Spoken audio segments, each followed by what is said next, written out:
Olá, terráqueos! Tudo bem com vocês? Hoje com vocês mais um vídeo. Então já prepara a pipoca, aquele delicioso suco de laranja, se ajeita na poltrona e vamos nessa! Havia uma época em que os aviões não eram os únicos donos absolutos do céu. Uma época em que voar era algo luxuoso, restrito apenas para algumas pessoas. Apenas pessoas bem-sucedidas financeiramente podiam desbravar os céus. O valor a ser pago por uma passagem aérea era algo exorbitante. Nos primórdios da aviação, outras máquinas populavam os horizontes, e é sobre uma dessas máquinas que iremos falar aqui neste vídeo, depois da vinheta.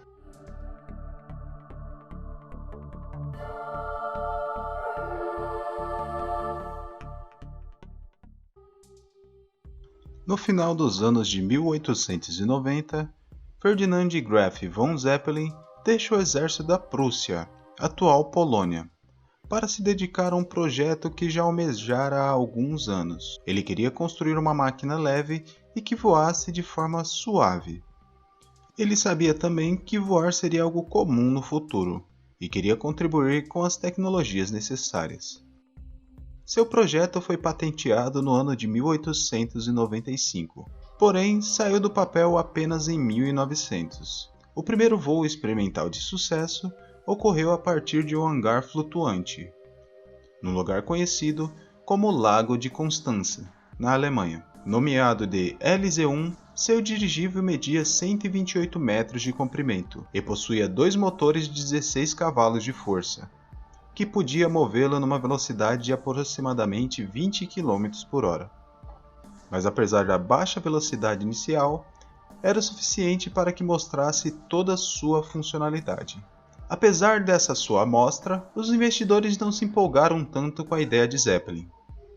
Como havia usado grande parte das suas reservas monetárias para dar andamento no projeto, Ferdinand Zeppelin vende grande parte do seu protótipo e praticamente desfaz sua companhia. Mesmo depois desse fatídico episódio, Ferdinand não desiste, pois sabia do potencial que sua máquina possuía. Após vender propriedades, objetos pessoais e arrecadar diversas contribuições, Ferdinand cria a segunda versão do seu Zeppelin, o LZ-2, que viria a se tornar um fiasco devido a falhas que ocorreram nos motores, acabando praticamente com seu projeto. Mas sua persistência era tamanha que ele fez o terceiro modelo de seu aerostato, sendo o primeiro modelo a ser bem sucedido. Mas apesar de Zeppelin dedicar todo esse tempo ao projeto, os primeiros voos comerciais de dirigíveis ocorreram apenas em 1910, e em apenas 4 anos de funcionamento já havia transportado mais de 10.000 pessoas.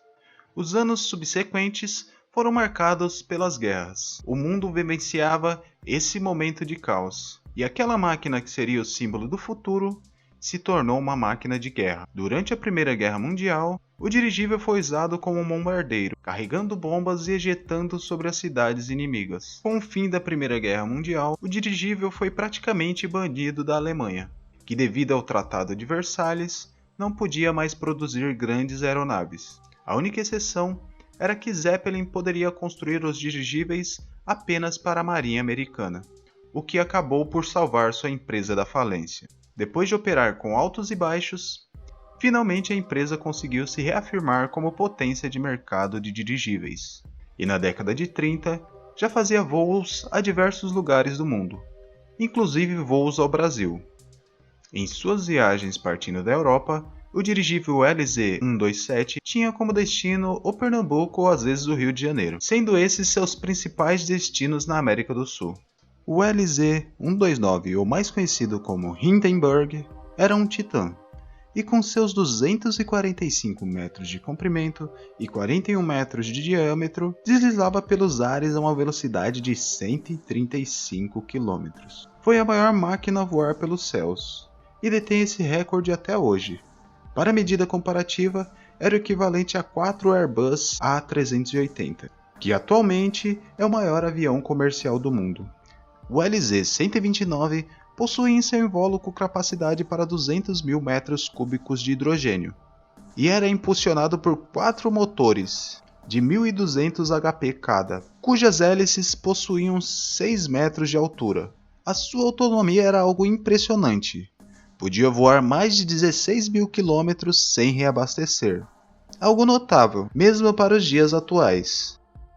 Seu interior era preenchido por hidrogênio, que era altamente inflamável, mas possuía mais viabilidade, visto que o preço do hélio era exorbitantemente elevado, inviabilizando a utilização, sem contar que os Estados Unidos possuíam o monopólio desse elemento. O fato de usar hidrogênio ao invés de usar hélio foi algo crucial, e culminou em modificar a história dos dirigíveis.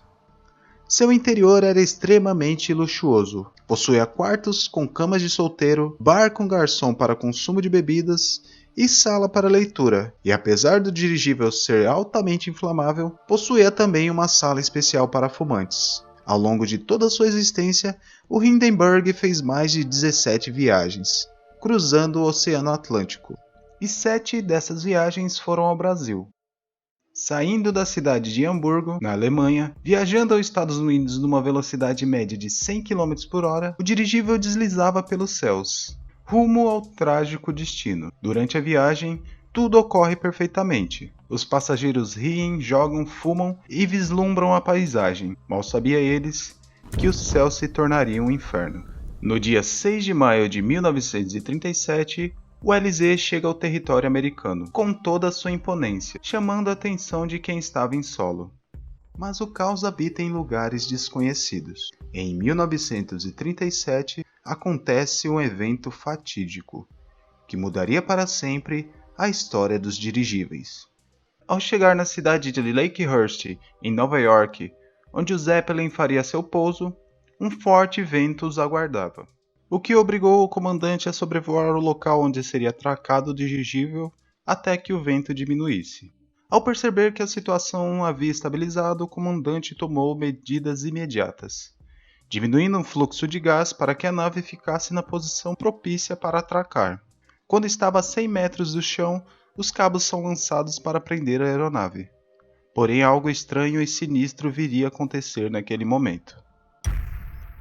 Uma explosão na parte traseira do Hindenburg, em questão de segundos, torna-se uma enorme bola de fogo, e aquele que levava aos céus, nesse momento tornou-se um inferno.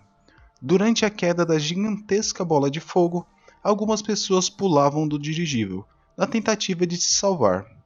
Esse momento foi transmitido ao vivo para diversas cidades dos Estados Unidos.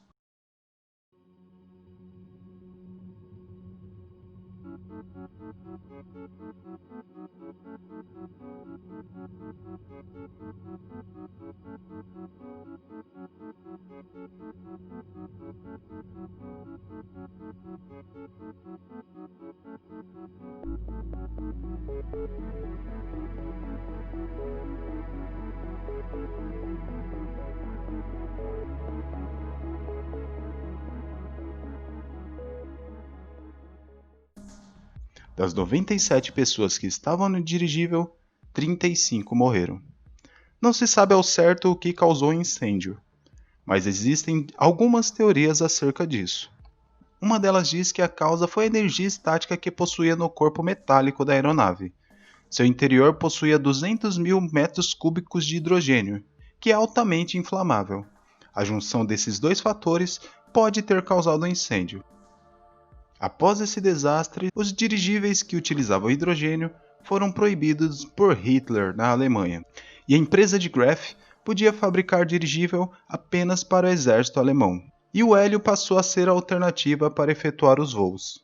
Porém, após esse desastre, os dirigíveis foram ao declínio, e com o passar do tempo, tornaram-se inviáveis, e não servindo mais aos propósitos aos quais foram criados. O dirigível foi esquecido no limbo das invenções.